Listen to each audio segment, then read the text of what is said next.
Nearly 15,000 people in the Philippines have been evacuated from their homes since a volcano began spewing hot lava. Mayon Volcano is telling us something, and the warning is not for the Philippines, it is for the world. At 5:20 inches the morning, at the Ligñon Hill Observatory, the screens are showing 5,546 tons of sulfur dioxide pumped into the sky in a single day. Lava, 3.7 kilometers down the slopes, 338 rockfalls in one night, and a near-perfect cone that to a tourist still looks like a postcard. To a volcanologist, that postcard is a confession. What this mountain is signaling reaches your weather, your food, your sky, and almost nobody is listening yet. And villagers within it are being evacuated to safety. Opening the earth. Here is what most people miss about Mayon. The mountain is not the warning, the mountain is the messenger. What humans call ground is not solid in any meaningful planetary sense. It is a thin crust, thinner relative to the earth than the skin of an apple, floating on a vast interior where rock behaves not as stone, but as a slow, viscous fluid moving over geological time. Heat from the planet's core, left over from formation and continuously generated by radioactive decay, drives convection currents that rise and fall like an immense thermal engine. The Earth is not a static body. It is a system. Volcanoes are simply where that system becomes visible to people like Alanis. Mayon is the Philippines' most active volcano, with its last eruption occurring in 2018. Sitting at his console at 4 in the morning, reading a tilt meter the way a doctor reads a heart monitor. Pressure inside this hidden interior is never evenly distributed. Tectonic plates, enormous slabs of lithosphere, float and collide upon a semi-molten layer beneath them. At subduction zones, one plate is forced under another, descending into deeper regions where heat and pressure increase dramatically. The descending slab partially melts. It releases volatile compounds. It generates pockets of magma less dense than the surrounding rock. Those pockets begin to rise through fractures in the crust, following paths governed not by chance, but by gradients of pressure, temperature, and density. Over time, those pathways become volcanic systems, natural vents through which the planet releases internal energy that has nowhere else to go. Mayon is one of those vents, one of the most reliable on the planet. Stay with me. The idea of solidity, as humans understand it, is an illusion of time scale. What appears unchanging across a human lifetime is in constant motion across millions of years. Mountains are not permanent. They are temporary configurations in a shifting crust. Even the most stable-looking landscape is being deformed, uplifted, and worn down by forces that originate hundreds of kilometers below it. The ground beneath Albay province is particularly sensitive because it sits directly above complex subduction dynamics, where material is continuously recycled into the mantle, melted, and reintroduced into the crust as magma. The Mayon volcano in northeast Albay province has been showing signs of volcanic activity since last week. And when Doreen Abalinde, another resident volcanologist working the same observatory, tracks the lava flow in Basud Gully and watches it crawl 3.8 kilometers from the crater, she is watching that ancient process surface in real time. Here's what the public bulletins did not say in the same plain language. The 598 volcanic earthquakes recorded in 72 hours in late January were not the whole story. The story is what those numbers point toward. And right now, that pointer has a direction nobody at the observatory is pretending to misunderstand. Perfection is a warning.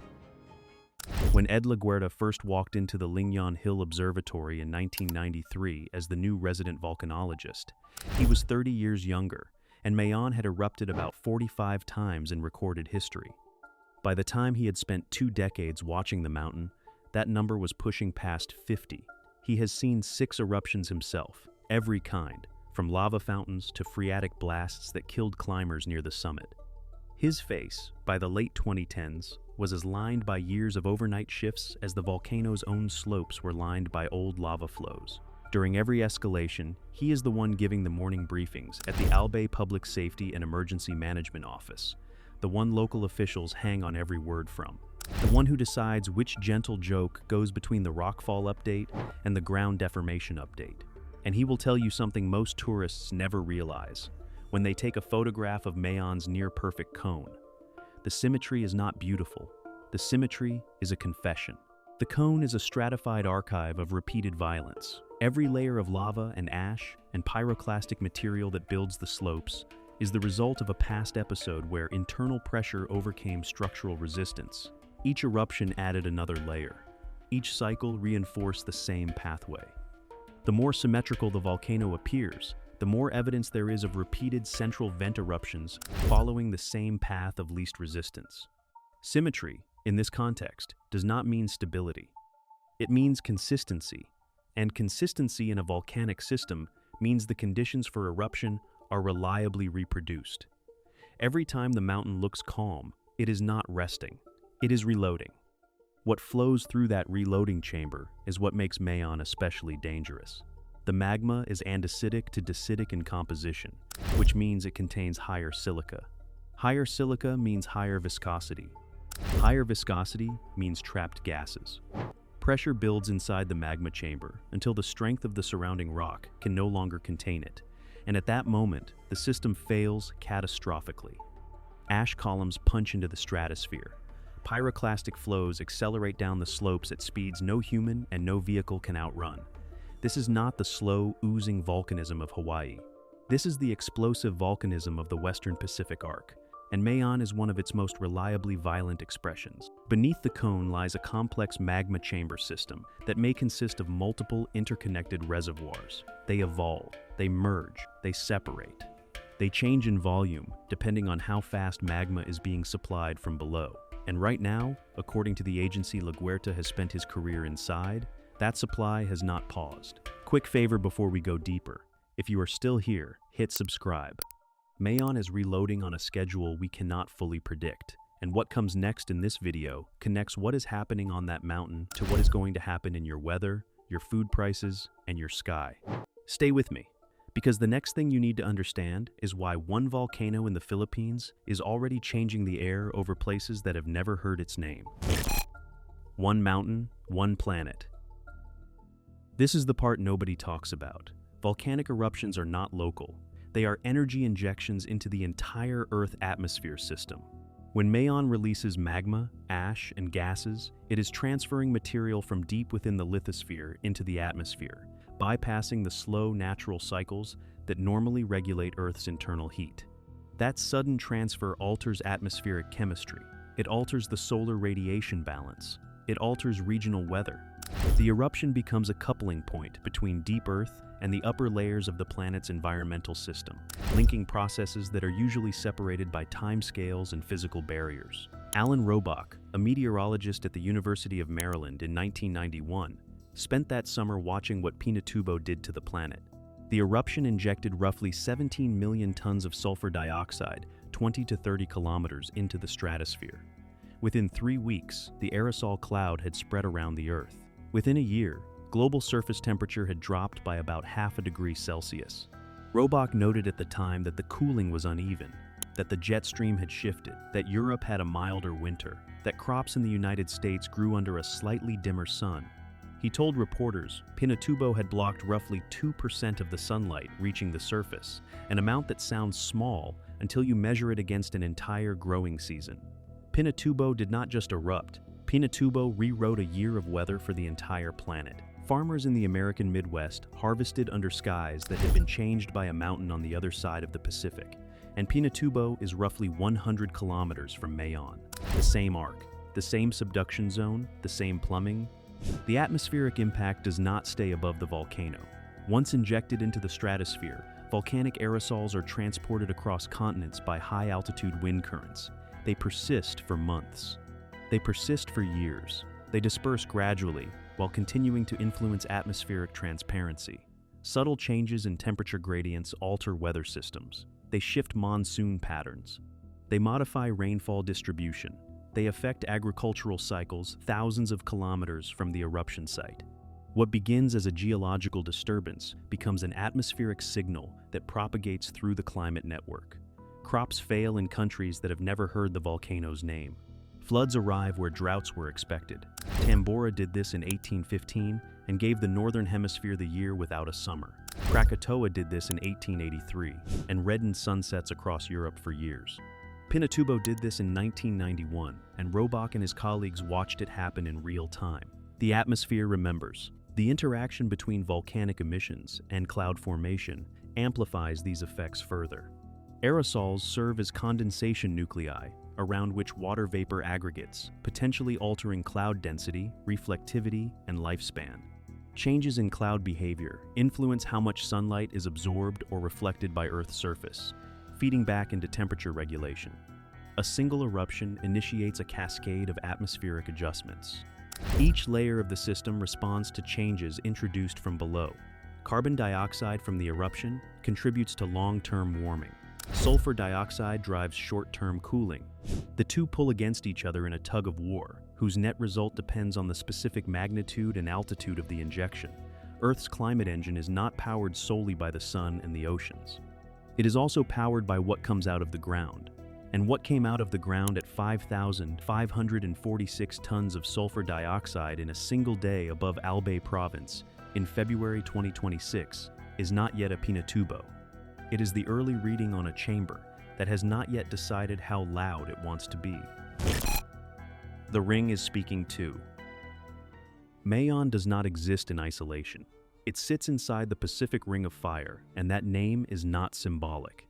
It is a precise geological description of the most active and unstable tectonic boundary on the planet. The Ring of Fire forms a vast horseshoe-shaped region encircling the Pacific Ocean where multiple tectonic plates interact in continuous cycles of subduction, collision, and lateral sliding. The Earth's crust, there is not a single unified shell. It is a mosaic of moving segments, each responding to deep mantle convection currents that have been active for billions of years. The result is a global belt of volcanic arcs and earthquake zones, where energy stored inside the planet is periodically released in sudden and often dramatic events. Mayon sits within this dynamic environment, where the Philippine Sea Plate and the Eurasian Plate engage in a complex subduction process. One plate is forced beneath the other, descending into the mantle where it is subjected to extreme temperatures and pressures. As that slab sinks, it does not remain intact. It undergoes dehydration and partial melting, releasing fluids that lower the melting point of the surrounding mantle material. That process generates magma that rises toward the surface, feeding volcanic systems along the arc. The entire region functions as a long, interconnected chain of pressure points, where stress accumulation and release are distributed across vast distances, rather than isolated to any single location. Mayon is one node. Pinatubo is another. Taal is another. Canlaon, Bulusan, Hibok, all expressions of the same underlying machinery. Here is what makes the present moment different. According to FIVOLC's bulletins issued in the same window when Alanis was tracking those Mayon readings, the agency was simultaneously monitoring 4 active volcanoes. Mayon at alert level 3, with effusive eruptions that had been ongoing for 28 consecutive days. Canlaon at alert level 2, on a different island, with grayish plumes rising 700 meters and 49 volcanic earthquakes in a single 24-hour window.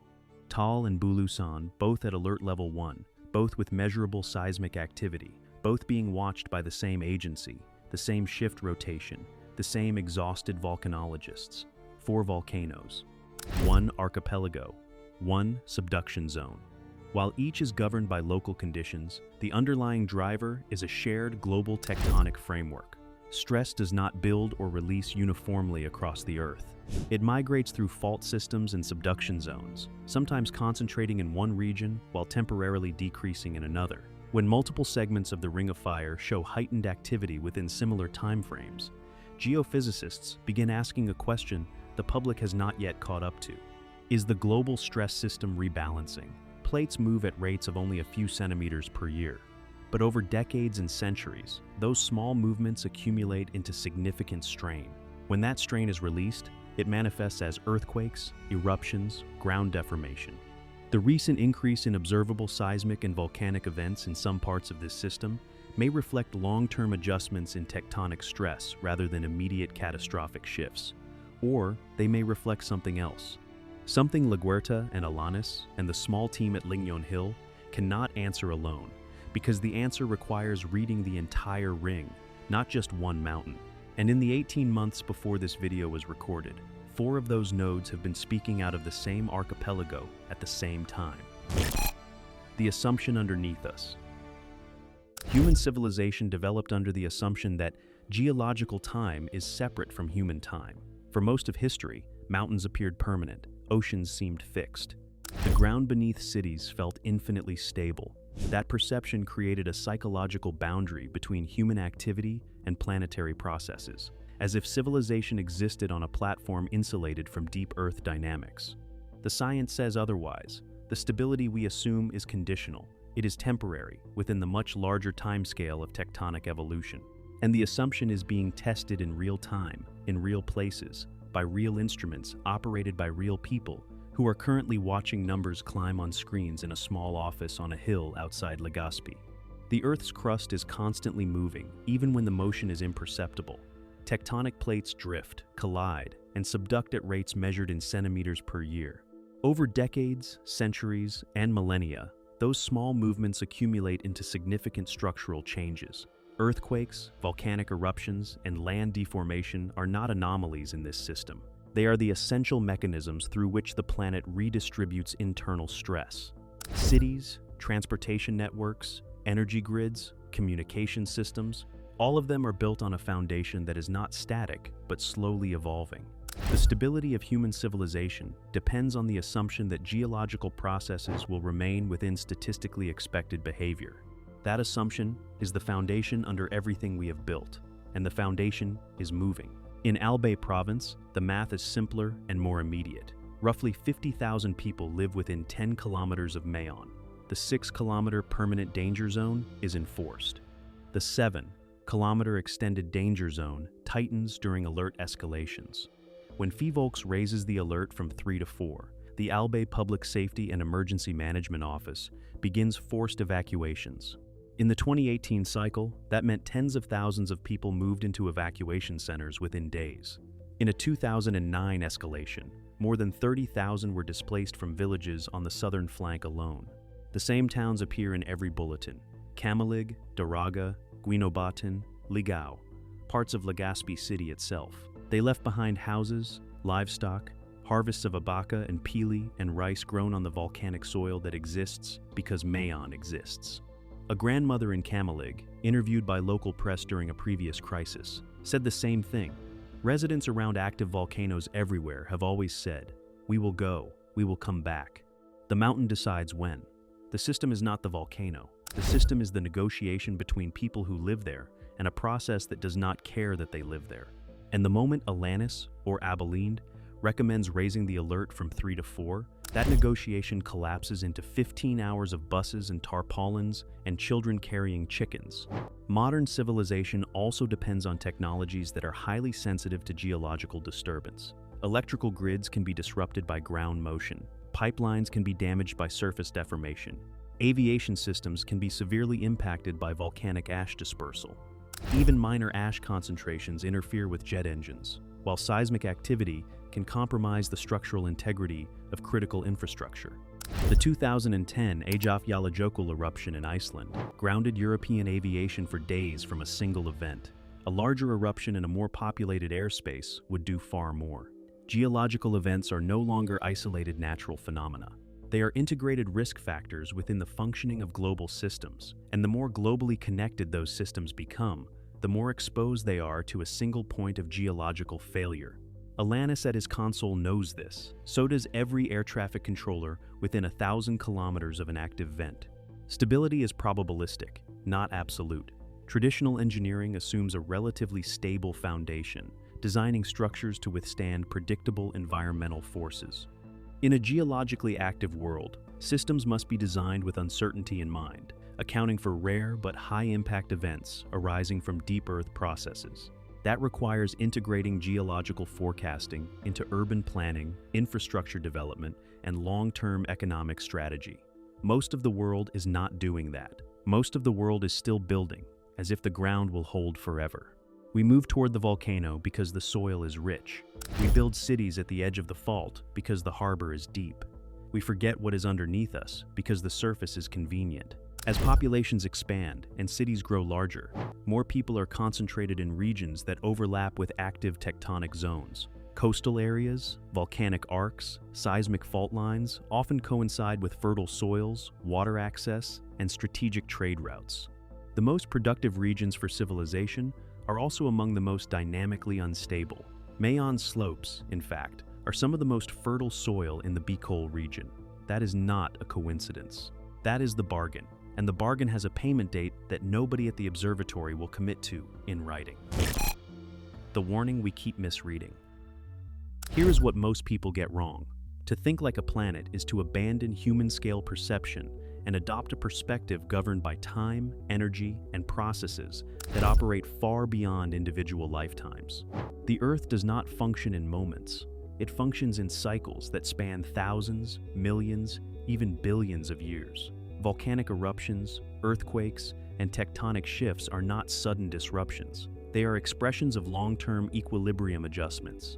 Each event is part of a continuous system of energy redistribution, where internal heat, pressure, and material composition are constantly seeking balance across the lithosphere, mantle, and core.